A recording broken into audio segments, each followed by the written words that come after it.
to the man who's gone. He may be far away, but his legend lives on. Whatever happened to the man that we call Mr. T? Mr. T, won't you take it easy? Don't have to be this fool. You got a pretty sweet mohawk and you look so doggone cool. Who's gonna rock us? B.A. Maracas. Who's gonna rock us? B.A. Maracas. B.A. Maracas. A man who will always be Mr. T.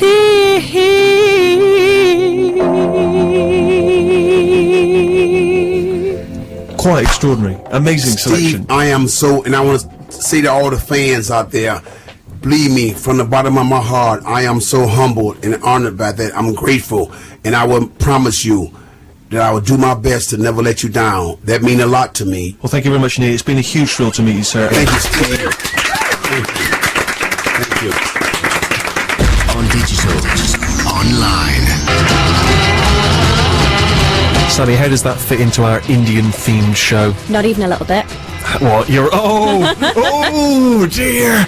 The Six Music listener's going to be furious with you. I could try and think of something. Oh, please, what is Brian Jones playing in that? What is Brian Jones? Yeah, okay. What is he playing? guitar?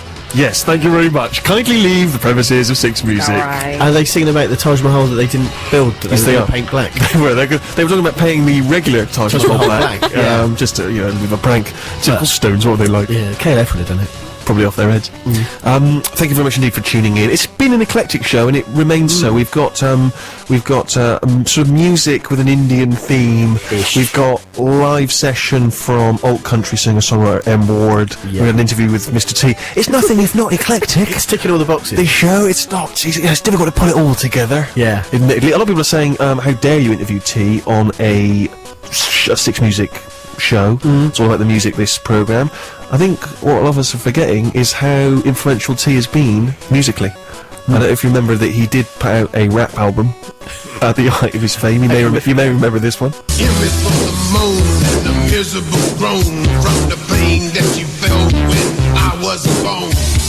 Always for the oven with its burning heat, where he stood making sure I had something to eat. He's spelling mother. Tears for the time that you stayed up night and took my temperature when I wasn't feeling right. Thank you for the hard-earned money she spent to keep clothes on my back and try to pay the rent.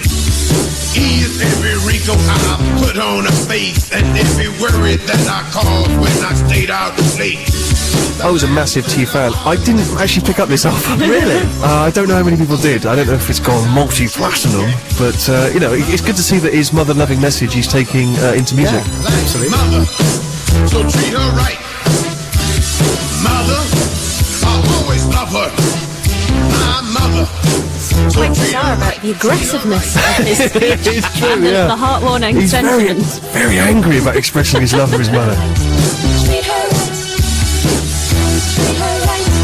Treat your mother right. If you take nothing away from today's show, it is treat your mother right, okay? Maybe just if you're at home now, just go up to mum, maybe she's doing the washing up, preparing Sunday dinner, just give her a little kiss on the cheek, a little peck on the cheek, or maybe if you're not that kind of, just give your mother a damn good handshake and say, thanks, mama.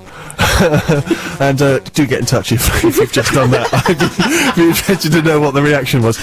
It is an eclectic show. I travelled to India, and after India, I popped down to Sri Lanka. My sister's currently living in Sri Lanka, and you're probably saying to yourself, Steve, what was it like? You've obviously seen pictures of the blissful, beautiful beaches of Sri Lanka. Yeah. It's quite often a holiday destination for a lot of people, but you may also be aware, of course, that there's still some conflict in Sri Lanka between the Tamil Tigers up in the north and the Sri Lankan government.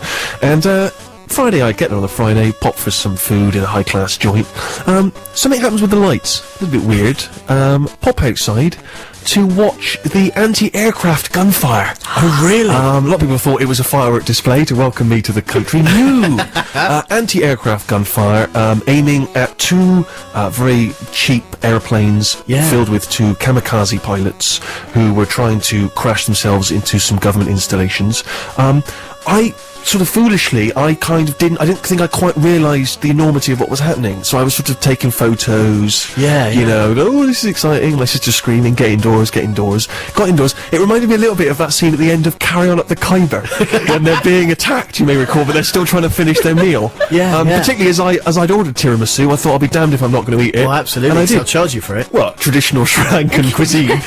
But yeah, anyways, the following day, reading the news reports that these two planes Yeah. with kamikaze pilots in, one of them had been shot down. The other one, and bear in mind that they're trying to strike fear into the heart of Sri Lankans, they hit the Inland Revenue Building, which I can't help but wonder is perhaps not the obvious target. Oh, give in to our demands, or we'll hit the tax office. We'll stop the efficient collection of your taxes.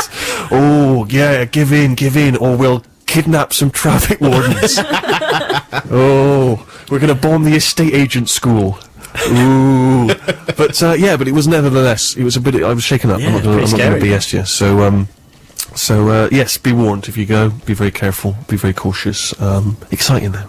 Yeah, but with your huge size, could they have somehow locked onto you as a justifiable target? Quite possibly, yeah. That would have been a concern. Yeah, particularly as I was wearing this at the time. Like someone pointed out, like a giant, bespectacled Harry Potter, sort of Harry Potter in India. Yeah, something like that. Maybe it's probably a spin-off Bollywood version of Harry Potter. Harry Punjab, would it be? I don't know why they would call it Harry Punjab. There'd be no reason. Got any records? Okay. Listen, we've got M Ward after Music. We've just moved into the hub where I'm very pleased to welcome M Ward. Little round of applause, please, for M Ward. Do I call you M? Is that? Or Matt is fine. Matt is good because M is a little weird. I imagine you'll assign me some kind of special mission.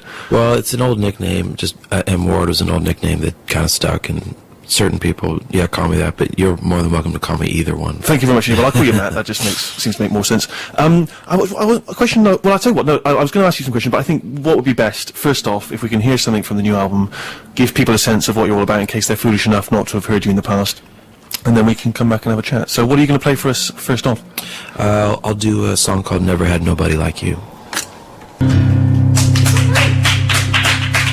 Never Had Anybody Like You from M Ward, from the new album Hold Time. Can I just ask, is there, for people who are sort of familiar with your work and they've heard stuff from you in the past, is there anything sort of radically different with the new album? I mean, you're playing it sort of in a stripped down way here, but how do you characterise the new album?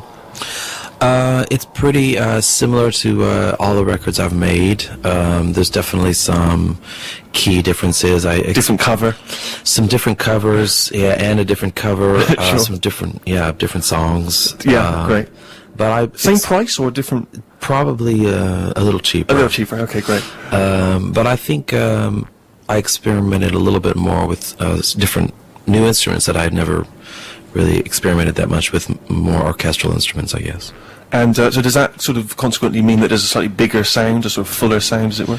You could say that. Okay. You could say that. I wanted to, experiment with all these new sounds, but at the same time, I wanted to balance it out with the thinner sounds of the some of my favorite recordings, and so there's a combination of sort of cheap pawn shop instruments mixed with more expensive sounds, like sounds that you can find in the orchestra. So did you go down to the pawn shop and you were hocking maybe the family heirlooms, granny's wheelchair? I haven't quite stooped that low, but I do have a great studio, a couple studios in Portland that has a great selection of good old pawn shop style guitars. Sure.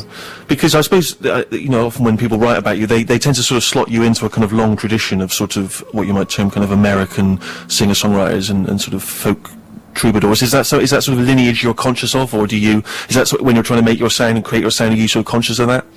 Well, my biggest inspiration is definitely older records and older production styles and older guitar styles, and it's not strictly American, but it tends to be that's most of the music that I listen to is, and also British music. I learned how to play guitar from going through Beatles. Chord books. Right. And do you trust your own instincts implicitly, or do you have sort of a gang of close advisors and Barack Obama style cabinet that kind of you trust? No, I don't really have any sort of cabinet.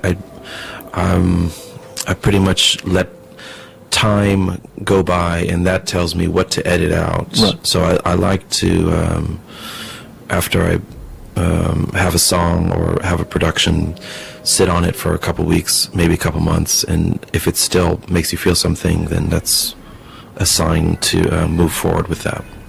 And I'm always sort of very envious of sort of looking at your CV, because you've worked with so many of certainly my favourite kind of American singer-songwriters of recent years. Obviously, Conor Oberst, people know him as Bright Eyes, and also Jenny Lewis.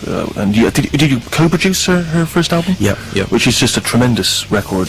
Rabbit Fur Coat. Yeah. Yes, definitely. And the pleasure you take from that kind of collaboration that you can't get as just on your own sat in a studio? Yeah, absolutely. I very much appreciate the perspective of not stewing over for years over songs before they're recorded, and obviously working with Jenny Lewis's songs is a great thrill.